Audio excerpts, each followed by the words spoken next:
마태복음 26장 36절로 46절입니다. 제가 봉독해 드립니다. 이에 예수께서 제자들과 함께 겟세마네라 하는 곳에 이르러 제자들에게 이르시되 내가 저기 가서 기도할 동안에 너희는 여기 앉아 있으라 하시고 베드로와 세베대의 두 아들을 데리고 가실새 고민하고 슬퍼하사 이에 말씀하시되 내 마음이 심히 고민하여 죽게 되었으니 너희는 여기 머물러 나와 함께 깨어 있으라 하시고 조금 나아가사 얼굴을 땅에 대시고 엎드려 기도하여 가라사대 내 아버지여 만일 할만하시거든 이 잔을 내게서 지나가게 하옵소서.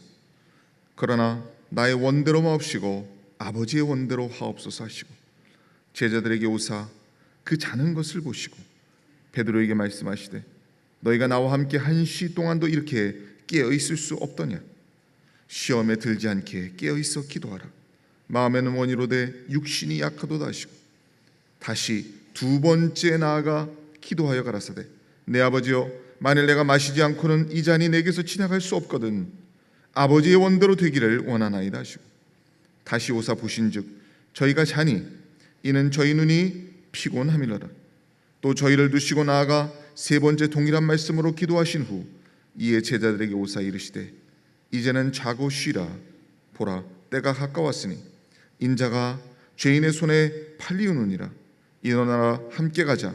보라 나를 파는 자가 가까이 왔느니라. 아멘. 할렐루야. 주님을 찬양합니다. 오늘 말씀의 제목은 아버지의 원대로 되기를 원하나이다. 소주제는 나의 원대로 마옵시고 라는 주제로 여러분에게 말씀을 드리겠습니다. 먼저 성가대에 정말 귀한 찬양 기뻐하신 줄로 믿습니다. 참 가사가 멋지네요. 우리의 의도 주님께로부터 왔고 우리가 사나 죽으나 주님의 것임을 고백하는 그런 찬양이 여러분의 찬양이 되시길 바랍니다. 제가 한 가지 광고를 드리자면은 우리 교회 정원이 이쪽에 있지 않습니까? 거기에다가 맨발로 걸을 수 있는 그런 길을 만들어놨어요. 그래서 요새 건강 때문에 맨발 걷기가 유행이고 또 실제로 그것을 실천하신 분들이 상당한 효과를 보고 있습니다. 그래서 여러분들이 교회 오셔서 맨발 걷기를 원하시는 분들은 양말 벗으시고 저기서 흙을 밟으시고 얼마나 흙이 또 옥토고 좋은지 몰라요. 여기서 밟아서 딴 거 접지도 하시고 또 옆에 그늘이 있고 벤치도 만들어놨습니다. 그래서 여러분이 앉아서 쉬기도 하시고 여러분이 또 성도의 교제도 나누시고 여러분 건강을 회복하시는 그런 좋은 장소가 되기를 축원합니다. 오늘 꽃꽂이가 참 아름답습니다. 여기 강당 꽃꽂이에 여러분 보시면은 광야의 오아시스의 컨셉으로 이렇게 드려졌습니다. 앞에 가까이 와서 여러분 나중에 보시면은 선인장도 있고 그렇습니다. 여기 앞에 모래와 같은 자갈 같은 그런 환경인데 이런 곳에 풀이 나고 또 꽃이 피고 또 쉴 곳이 있고 바위가 있고 그늘이 있고 이런 광야의 오아시스 같은 모습을 하고 있어요. 여러분 우리가 사막 같은 그런 정말 메마른 땅을 걸으면서 이런 오아시스를 보게 되면 얼마나 기쁠까요? 거기에는 물이 있어요. 거기에는 꽃이 있어요. 거기에는 앉아서 쉴 바위가 있습니다. 오늘 여러분이 주의 제단에 나와서 이런 경험을 하시길 축원합니다. 우리가 광야 같은 이 세상에서 우리가 하나님께 나왔을 때 그것은 도피처예요. 거기에는 안식처입니다. 쉴 곳이 있어요. 피할 곳이 있습니다. 그리고 거기서 우리는 생명수를 맛보게 되는 것인 줄로 믿습니다. 여러분들 주님 앞에 나와서 하나님의 임재를 경험하시기를 축원을 드립니다. 특히 여기 밑에 보시면은 바위가 하나가 세워져 있는데 이 바위가 재밌습니다. 이 세상의 모든 바위가 다 모양이 달라요. 가끔 수석을 이렇게 수집하시는 분들 보면 그 수석이 문양이 아주 뭐 산도 있고 그 안에 뭐 해도 있고 달도 있고 뭐 동물의 모양도 있고 기기묘명한 게 많잖아요. 거기서 우리가 실루엣을 보고 아 이게 뭐 같다 이렇게 표현하는데 요 바위를 보시면은 예수님이 이렇게 기도하시는 것 같은 문양이 돼 있어요. 그러니까 오늘 설교 내용과 너무너무 꼭 맞는 내용이니까 여러분이 이따 가까이 오셔서 이 꽃꽂이를 감상하시면서 이 바위에 새겨진 예수님의 모습이 있나 한번 보시기 바랍니다. 할렐루야. 제가 며칠 전에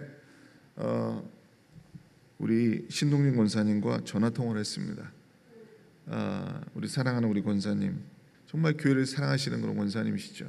근데 이제 다리에 힘이 없어지고 또 기억이 가물가물해지고 있다 보니까 여기 오시려면은 버스를 몇 번을 갈아타고 오셔야 돼요. 워낙 멀리 사시고, 그래서 그러다가 이제 안전 문제로 결국 이제 집에서 지금 예배를 드리고 계신데, 제가 전화를 드렸더니 너무너무 반가워하시면서 제 목소리를 다 알아들으시더라고요. 많이 이제 언어 소통이 좀 약간 어려우신 그런 정도였는데 그래도 저의 목소리를 알아들으시고 반갑게 맞아주셨습니다. 근데 우리 권사님하고 인사도 나누고 안부도 묻고 그러다가 우리 신동희 권사님이 저에게 하시는 말씀이 제 마음을 짠하게 만들었습니다. 권사님 하신 말씀이, 목사님, 제가 천국에 가면 하나님이 저를 받아주실까 걱정이에요, 그러시는 거예요. 제가 그 말을 들으면서 그렇게 지금 정신이 흐릿해지셨어도 늘 주님 앞에 서게 될 마음으로 사시는구나, 늘 주님 앞에 서게 될 그 마음으로 사시는구나. 제가 눈물이 핑 도는 거예요. 제가 그랬죠. 아니 권사님 무슨 말씀이십니까? 권사님 같은 분이 천국에서 환영 못 받으면 누가 환영 받습니까? 권사님 사랑합니다. 힘내십시오. 우리 권사님은 정말 인품이나 모든 면에서 권사님다운 분이시죠. 예수님 얼마나 사랑하시는지, 또 교회를 얼마나 사랑하십니까? 교회에 와서도 뭐라도 섬기고 싶어서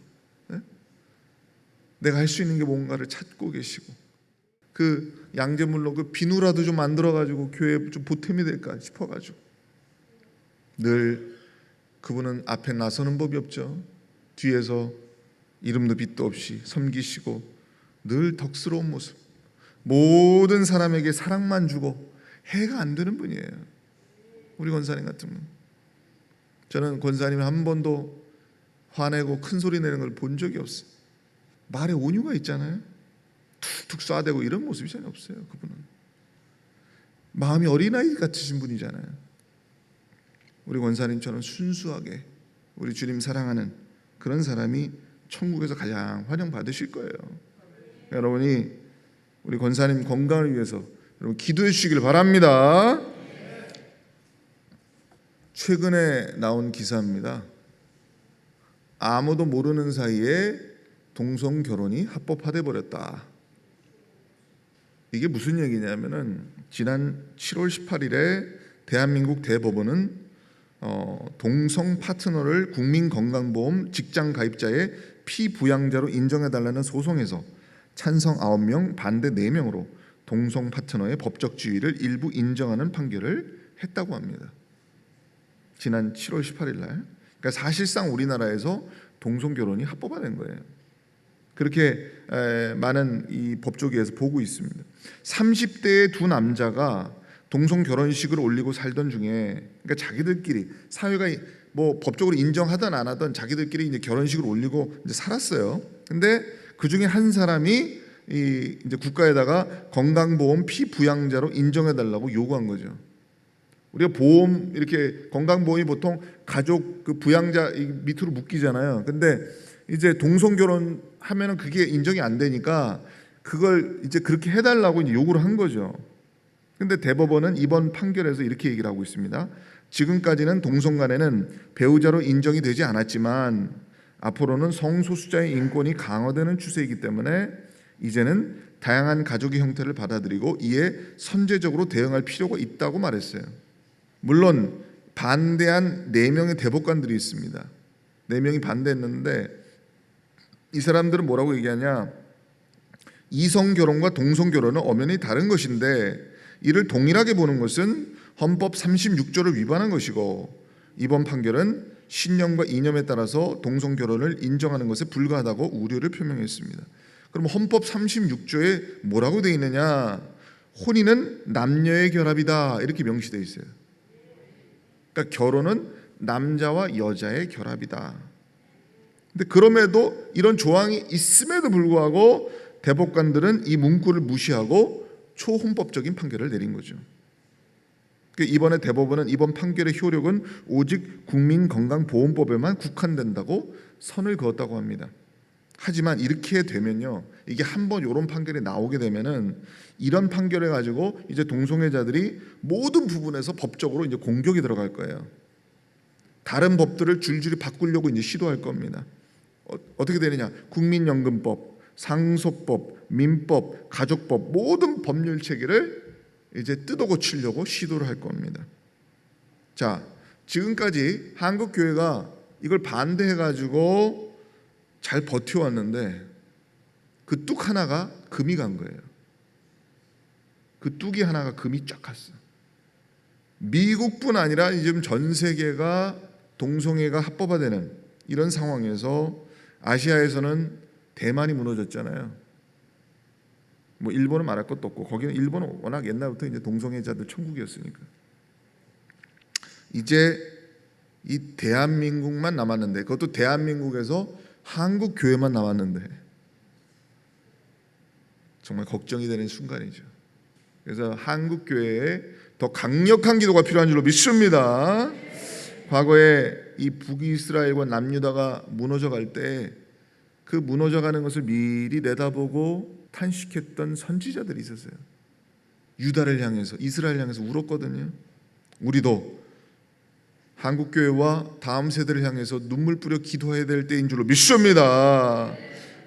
예레미야 5장 1절에 너희는 예루살렘 거리로 빨리 왕래하며 그 넓은 거리에서 찾아보고 알라. 너희가 만일 공의를 행하며 진리를 구하는 자를 한 사람이라도 찾으면 내가 이 성을 사하리라. 여러분, 하나님은 기도하는 한 사람, 진리를 구하는 한 사람을 지금 찾고 계십니다. 우리 사자교회가 그런 교회가 되기를 축원합니다. 여러분, 예수님은 이 세상에 오셔서 3번 눈물을 흘리셨어요. 첫 번째 눈물이 언제 흘리셨습니까? 예수님은 죽은 나사로의 무덤 앞에서 눈물을 흘리셨습니다.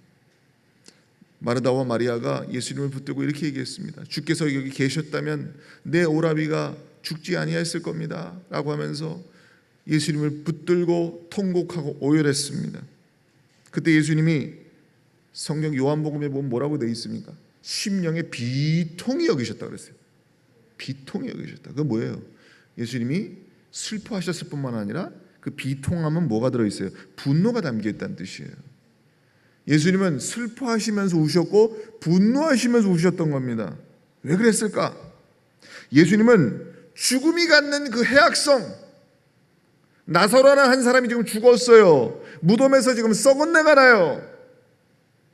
그 죽음이 갖는 그 해악성, 온 인류가 겪고 있는 그 보편적인 불행을 예수님은 아시는 겁니다. 죄와 사망이 모든 인생들을 억압하고 있어요. 강제로 목을 졸라가지고 지금 사슬에 딱 묶어가지고 사망으로 끌고 가고 있어요. 그 상황을 예수님은 아시는 거예요.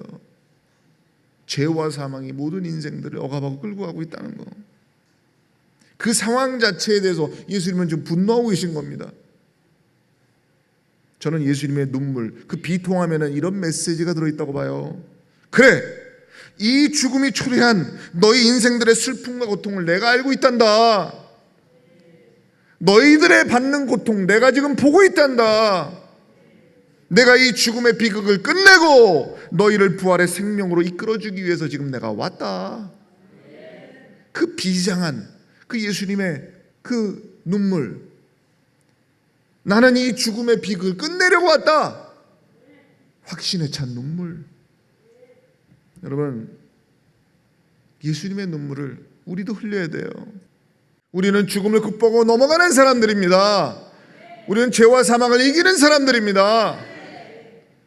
여러분, 인생들의 모습을 보면서, 이 세상의 아비규환의 모습을 보면서 우리는 탄식하고 기도하면서 부활의 주님, 생명의 주님을 바라보면서 눈물을 흘려야 되는 거예요. 할렐루야. 예수님의 두 번째 눈물은 언제 흘려졌습니까? 장차 심판을 받아서 황폐하게 될 예루살렘 성을 바라보시면서 예수님은 우셨던 거예요. 여러분, 예루살렘이 함락됐습니다. AD 70년에 로마의 군대가 예루살렘을 파괴하고 유린했습니다. 다 잿더미가 됐어요. 그거를 미리 예수님은 다 내다보시는 거예요. 그래서 예수님은 사람들에게 이렇게 말씀하십니다. 나를 위하여 울지 말고 너와 너희 자녀들을 위하여 울라. 너희도 눈물을 흘려야 된다. 우리는 이 시대에 다가올 심판을 예감하면서 눈물을 흘려야죠. 이 세상에 하나님의 진리와 정의가 바로 서기 원하는 믿음의 눈물, 나라와 민족을 위하여 흘리는 눈물이 지금 우리가 흘려야 될 눈물인 줄로 믿습니다. 세 번째 예수님의 눈물이 있어요. 그 눈물은 예수님이 겟세마네 동산에서 흘리신 눈물입니다. 마태복음 26장 36절로 38절 우리 함께 읽겠습니다. 시작. 이에 예수께서 제자들과 함께 겟세마네라 하는 곳에 이르러 제자들에게 이르시되 내가 저기 가서 기도할 동안에 너희는 여기 앉아 있으라 하시고 베드로와 세베대의 두 아들을 데리고 가실새 고민하고 슬퍼하사 이에 말씀하시되 내 마음이 심히 고민하여 죽게 되었으니 너희는 여기 머물러 나와 함께 깨어 있으라 하시고 아멘. 예수님이 겟세마네 동산에서 기도하는 모습을 그림으로 그려놨습니다. 제가 며칠 전에 마태복음 26장을 낭독하고 녹음하면서 그 예수님의 기도 장면을 제가 읽으면서 많은 은혜를 제가 받았어요. 이 내용은 설명하고 제가 싶었는데 그 안에 사실 이 내용을 넣고 싶었는데 이 내용은 제가 꼭 설교로 전하고 싶더라고요, 여러분한테. 그래서 제가 그 26장은 간결하게 제가 끝내고 오늘 제가 설교로 여러분에게 말씀을 드립니다. 이 말씀을 읽으면 읽을수록 참 깊이 있는 내용이에요. 예수님이 겟세마네로 왜 가셨습니까? 예수님의 십자가 사역을 앞두고 마지막으로 하나님과 교통하시고 사역을 준비하기 위해서 가신 줄로 믿습니다. 그래서 거기서 기도를 하셨는데 누가복음 22장 39절에 읽겠습니다. 시작. 예수께서 나아가사 습관을 따라 감람산에 가심에 제자들도 따라갔더니 아멘. 자, 이게 평행 구절이에요. 누가복음에서는 예수님이 습관을 따라서 이렇게 표현되어 있습니다. 습관을 따라서 감람산 겟세마네 동산으로 가셨다 이 얘기예요. 그러니까 습관이라는 건 뭐예요? 예수님은 기도가 삶의 일부였고 삶의 패턴을 형성하고 있었다라는 뜻이죠. 여러분도 예배가 습관이 되어야 될 줄로 믿습니다. 기도가 습관이 되어야 될 줄로 믿습니다. 네, 항상 뭐만 해도 아버지 도와주시옵소서. 아침에 일어나도 주님 오늘 주님과 함께 시작하게 하옵소서. 늘 이런 여러분 철야 예배도 여러분 기도도 여러분이 습관이 되어야 될 줄로 믿습니다. 네, 여기 뭐예요? 예수께서 습관을 따라 나가셨다. 그러니까 기도가 이제 그 예배와 하나님과 교제하는 게 이제 체질화되어 있는 거죠.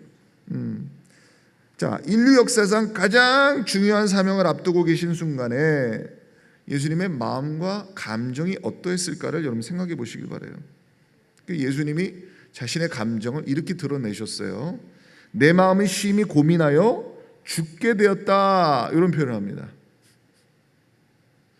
여러분이 누군가를 붙들고 여러분 가장 가까운 사람 붙들고 아무개야 친구야 나 정말 고민이 많아서 죽게 됐어 죽을 지경이야 이런 말을 했다고 보세요. 지금 예수님이 제자들한테 이 말을 하는 거예요. 내 마음이 심히 고민하여 죽게 됐다. 여러분의 삶의 순간에 이런 순간이 얼마나 되십니까? 흔치는 않을 거예요. 이거는 일반적인 상황은 아닐 겁니다. 그러니까 예수님의 마음을 제자들이 조금이라도 알까요? 여러분 요 내용을 여러분 쭉 나중에 쭉 집에 가서 읽어보시면 예수님이 그 정도까지 얘기를 하시잖아요. 제자들이 그 보여주는 모습을 보면 예수님의 마음을 전혀 헤아리지 못하고 있음을 알 수가 있어요. 그러니까 예수님의 마음과는 전혀 딴 세상을 사는 거예요 지금. 그러니까 예수님은 늘 제자들한테 뭐라 그럽니까? 내가 가는 길을 너희는 갈 수 없다 그러잖아요. 그러니까 본인 혼자만이 가셔야 되는 길이고 혼자밖에 갈 수 없는 길이에요. 그 길이. 예수님은 모든 인류의 죄짐을 다 지고 가니까. 그러니까 겟세마네 이 기도의 동기와 목적은 그분 자신의 처절한 고통에서 비롯되었다는 것을 우리가 깨달아야 됩니다. 여러분도 정말 하나님을 진지하게 찾고 부르짖었던 순간이 언제인지를 여러분 생각해 보시면 그 순간이 언제였습니까? 여러분의 마음에 깊은 고난이 찾아왔을 때, 여러분은 하나님을 붙드는 힘이 더 강해지고 더 눈물이 나오고 더 절박하게 하나님께 매달리고 몸부림치게 돼 있는 거 아닙니까?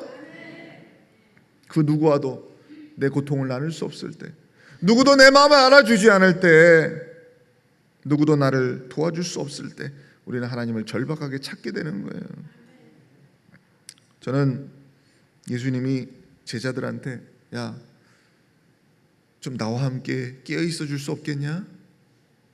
깨어 있어 나와 함께 기도하자 라고 하는 말씀, 이 요구하시는 말씀을 보면서 예수님도 제자들이 자신의 고통을 함께 알아주기를 바라셨구나. 예수님의 마음이 느껴져요.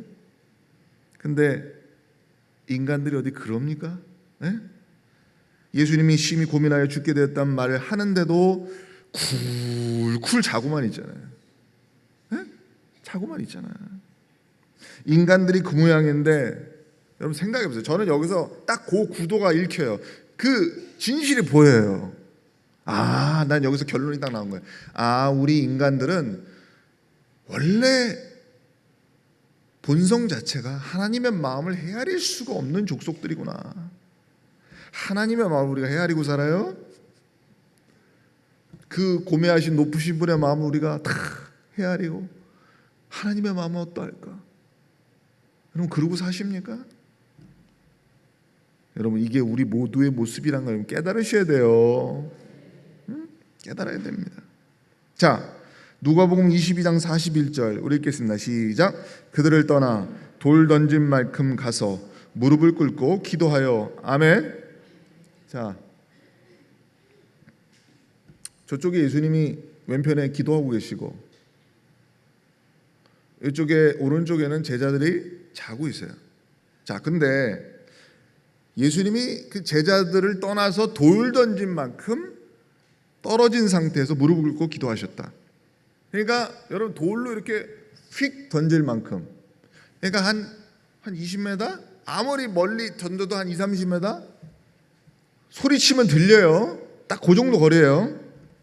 저는 여기서 무슨 모습을 보냐면은, 저는 이 모습을 보면서 마음이 사무치는 거예요.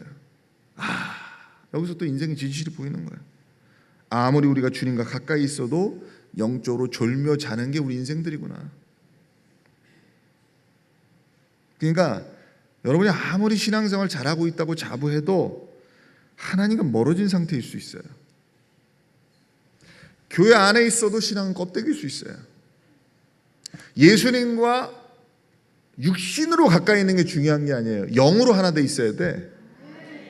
지금 몸뚱아리는 가까이 있잖아요. 몸뚱아리는 가까이 있어요. 영적으로는 지금 딴 세상에 살잖아요. 예수님은 심히 고민하여 죽을 지경인데 여기는 무릉도원에 가 있잖아요. 지금 꿈나라 가 있잖아요. 여러분 여기서 우리 인생들의 그 진실을 발견하셔야 돼요. 자, 마태복음 26장 39절에 우리 읽겠습니다. 시작. 조금 나아가사 얼굴을 땅에 대시고 엎드려 기도하여 가라사대 그랬어요. 자, 여러분 여기 예수님이 기도하는 모습을 보세요. 자, 그림이 있어서 하나 제가 가져왔습니다. 바위를 붙들고 괴로워하시는 예수님의 모습을 이 그림은 표현하고 있어요. 근데 제가 방금 읽어드린 요 앞에 바로 이 구절에 뭐라고 되어 있어요? 얼굴을 땅에 대시고 엎드려 기도하여 가라사대 이렇게 되어 있어요. 그러면 요게 가까운 모습은 어떤 모습일까요? 자, 요 그림 보세요. 요 그림. 자, 예수님이 아예 엎어져 있어요. 얼굴을 땅에 댔다 그랬어요. 하나님의 본체이세요. 예수님은 하나님 그 자체시란 말이에요. 그러니까 하나님의 아들이신 예수님이 보여주시는 이 처절한 모습을 보시라고. 여러분, 얼굴을 땅에 쳐박고 기도해 보신 적 있으세요? 네? 우리가 기도해봐야 뭐 이렇게 기도한다든지 이렇게 할 수는 있어요. 근데 여러분이 땅의 얼굴을 받고 기도할 본 적 있으시냐고. 예수님은 그렇게 했다는 거 아니에요. 그것도 산에 올라가서 흙바닥에 머리를 대고 기도하셨다. 예수님의 그 고통과 처절한 그 내면의 탄식을 우리가 여기서 읽을 수 있는데, 여러분, 예수님의 기도 방법이 이런 방법이었다면은, 자, 바리새인과 그 유대인들의 기도 모습은 어떠했습니까? 성경에 보면은 이 바리새인들이 거리에 서서 사람들에게 보이려고 큰 소리로 기도하는 걸 즐겨했다는 말이 있잖아요. 네? 나는 11조도 많이 합니다. 나는 이렇게 의를 행하고 다닙니다. 나는 이렇게 율법을 잘 지킵니다 하면서 사람들 들으라고, 나는 이렇게 잘난 놈이라고, 이렇게 들으라고 큰 소리로 일부러 거리에 나가서 서서 기도한다는 거 아니에요. 근데 하나님의 아들이에요. 이분은 흙에 머리를 박고 기도를 해. 얼마나 겸손하고 소탈하고 진실된 모습입니까? 하나님의 아들이 이 세상에 와서 얼마나 자기를 극도로 낮추고 비하시키고 있는지를 우리는 보게 되는 거예요. 여러분, 어느 정도 기도할 때 여러분은 낮아짐을 경험하십니까? 얼마나 여러분은 자신의 비천함을 하나님 앞에 드러내고 계십니까? 여러분 생각해 보세요. 기도의 행위라는 것은 복종의 행위예요. 예수님이 하나님의 아들임에도 불구하고 왜 무릎을 꿇었는가? 무릎을 꿇다 못해 왜 머리를 땅에 대었는가를 여러분 생각해 보세요. 얼마나 하나님 앞에 극도로 자신을 낮추고 있는가? 저와 여러분의 기도는 어떤 기도인가를 한번 생각해 보시길 바랍니다. 우리는 거기까지 봐야 돼요. 여기서 거기까지 여러분의 시선이 가야 돼요. 무릎 꿇는 것은 복종을 의미하는 것이다. 기도는 복종의 행위다. 자, 마태복음 26장 39절 읽겠습니다. 시작. 내 아버지여, 만일 할만하시거든 이 잔을 내게서 지나가게 하옵소서. 그러나 나의 원대로 마옵시고 아버지의 원대로 하옵소서 하시고. 자, 이 기도문을 한번 분석해 볼까요? 먼저, 할만하시거든 이 잔을 내게서 지나가게 하옵소서. 자, 왜 이런 기도를 드리실까? 여기서 이 잔을 내게서 지나가게 해달라. 그 잔이 무슨 잔이에요? 고통의 잔이에요. 고통이 가득 담겨져 있는 그 잔. 근데 이 말을 하시는 것은 괴로움을 토로하시는 것이기도 하지만 회피성으로 하신 말은 아닙니다. 지금 예수님이 모든 인생의 죄짐을 대신 지셔야 되기 때문에 자신이 죄가 없음에도 모든 인생들의 죄 때문에 이 길에 가고 있음을 간접적으로 드러내시고 계신 말씀이에요. 이게 여러분도 한번 생각해 보세요. 누가 중범죄를 졌어, 살인, 강도 뭐 이런 거 하다가 끌려가가지고 법정에서 징역이 몇 년 나왔냐? 30년형. 그래서 꽝꽝꽝 판사가 때렸어. 30년형을 누군가 받았어. 근데 그 사람이 여러분에게 와가지고 당신 나 대신 30년 살아주실 수 있으세요? 이렇게 부탁을 해. 여러분 아주 친한 사람이. 그럼 여러분 대신 살아줄 수 있어요? 제가 1년당 1억씩 30억 드릴 테니까 나 대신 30년 감옥에서 살아주세요. 그럼 여러분 사실 겁니까? 어떤 사람이 사형 언도를 받았어요. 당신은 사회와 영구 격리 조치를 해야 됩니다. 당신은 이게 사형을 언도합니다. 꽝꽝꽝. 근데 그 사형수 여러분에게 와가지고 당신 나를 위해 대신 죽어줄 수 있어? 그렇게 부탁을 한다면 여러분 대신 해줄 수 있냐 이거예요. 그럴 이유도 없고 그렇게 할 수도 없는 거 아닙니까? 그런데 예수님은 저와 여러분이 받아야 될 모든 심판과 저주를 대신 지고 갔잖아요. 대신 지고 갔어. 그래야 될 이유가 없는데 세상을 이처럼 사랑하사 독생자를 주셨고 그분이 날 대신해서 그 길을 갔단 말이죠. 그래서 그분의 사역이 위대한 것이고 우리는 평생 감사만 하고 살다가 죽어야 돼요. 감사만 해야 되는 거예요. 감사밖에 없는 거예요. 그리고 이어서 다음에 나오는 말, 그러나 나의 원대로 마옵시고 아버지의 원대로 하옵소서. 이 말씀이 앞에 말을 해석하는 거거든요. 이 잔이 내게서 지나갈 수 있다면 좋겠지만은 그렇게 될 수가 없기 때문에 예수님은 그걸 아시기 때문에 내 원대로 마옵시고 아버지의 원대로 되기를 원한다, 이렇게 말씀하시는 거예요. 지금 자신이 가야 될 그 길은 필연적이고 절대적인 사명이라고 하는 것을 드러내시는 거죠. 저는 이 문구를 보는 순간 눈이 번쩍 뜨였어요. 이야, 여기에 우리의 기도와 신앙 행위의 원점이자 정점이 들어가 있구나. 저는 그걸 본 거예요. 우리가 예수를 믿는다고 하는 것은, 저와 여러분이 교회를 모태신앙이든 10년을 다녔건 30년을 다녔건 평생을 다녔건 그거 상관없이 여러분의 신앙생활의 원점이나 정점이 그 엑기스가 여기 다 들어있어요. 우리는 일생 동안 나의 원대로 말고 아버지의 원대로 되기를 원합니다. 이게 우리 행위의 핵심이에요.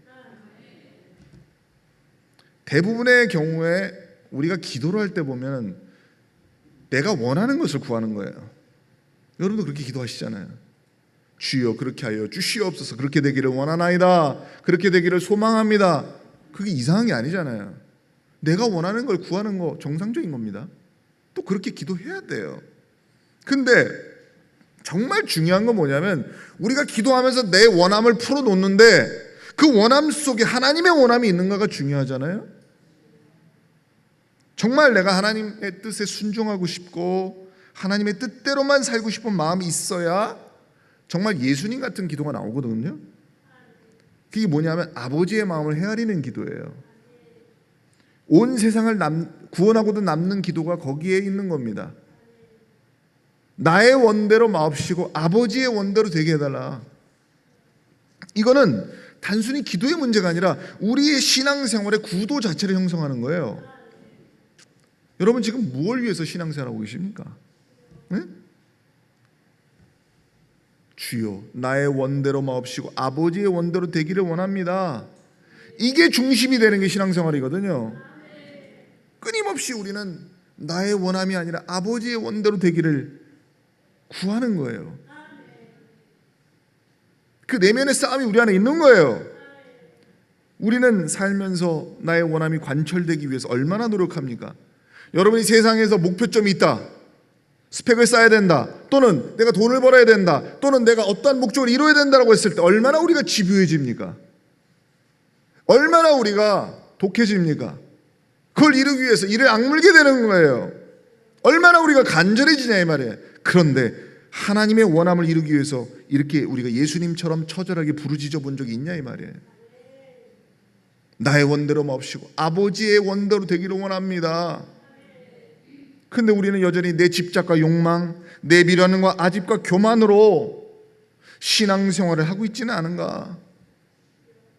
신앙생활이 내 감정과 내 욕망과 내 원함이 실현되는 장이 아니라 궁극적으로 오직 내 아버지의 원함이 실현돼야 되는 거 아니에요? 그렇게 되려면 어떻게 돼요? 주님 이제 다 내려놓습니다. 나는 죽어지기 원합니다. 주님의 뜻만 이루어지게 하옵소서. 제가 예수님의 겟세마네 기도를 보면서 정말 눈물겨웠던 게 뭐냐, 그분의 기도가 한 번으로 끝난 게 아니라는 거예요. 3번이나 릴레이로 기도를 하셨어요. 릴레이 기도를 하셨어요. 마태복음 26장 40절에 제가 읽어드립니다. 제자들에게 오사 그 자는 것을 보시고 베드로에게 말씀하시되 너희가 나와 함께 한 시 동안도 이렇게 깨어있을 수 없더냐. 시험에 들지 않게 깨어있어 기도하라. 마음에는 원이로되 육신이 약하도다 하시고 다시 두 번째 나아가 기도하여 가라사대 내 아버지여 만일 내가 마시지 않고는 이 잔이 내게서 지나갈 수 없거든 아버지의 원대로 되기를 원하나이다 하시고, 예수님이 첫 번째 기도를 마치시고 와보니까 제자들이 뭐하고 있었어요? 전부 자고 있어요.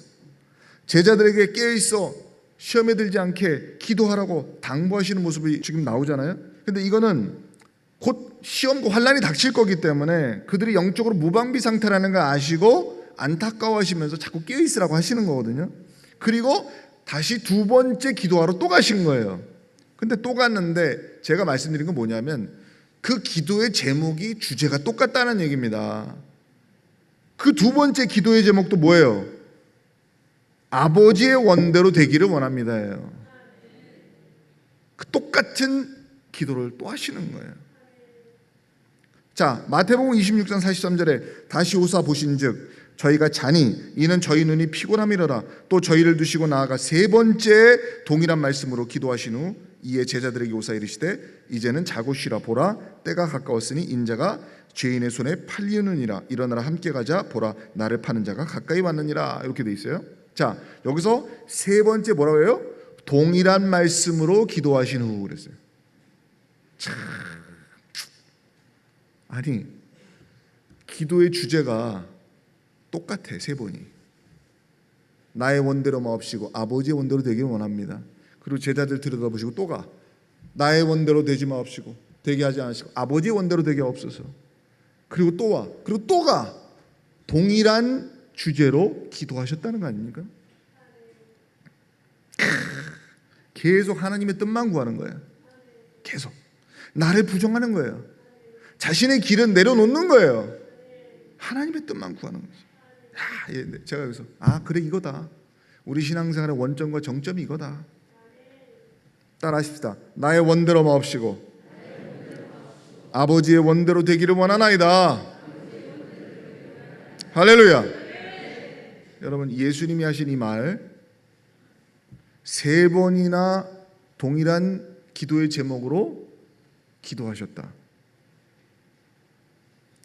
하나님의 아들이 전능자께서 말씀이 육신이 되신 그분께서 마지막으로 가장 중요한 기도를 하시는데 세 번이나 똑같은 제목으로 기도하셔요. 근데 그 제목이 굉장히 중요한 거예요. 이건 우리에게 있어서 평생의 숙제가 될 수 있다는 얘기예요. 나의 원대로 마옵시고 아버지의 원대로 되기를 원합니다. 저는 이걸 우리가 평생 붙들고 사는 거라고 봅니다. 이 주제 놓고 씨름하는 거라고 봅니다. 이 숙제가 여러분 앞에 놓여 있다고 보는 거예요. 우리 신앙생활의 근본적 의미와 동기를 여러분 여기서 발견해야 돼요. 결국 아버지의 원대로 되는 길이 뭐예요? 예수님의 모습에서 결론이 나는 거예요. 예수님 그분 자신이 죽는 길이 그 길이요. 내가 죽는 거지. 여러분도 아버지 뜻을 이루려면은 다른 거 없어요. 여러분이 예수님과 함께 십자가에서 죽어야 되고 예수님과 함께 다시 살아야 되는 거예요. 여러분의 옛사람은 다 날마다 죽어지고 나는 날마다 죽노라고 얘기했던 바울처럼 우리도 그 길을 가지 않으면 안 되는 거예요.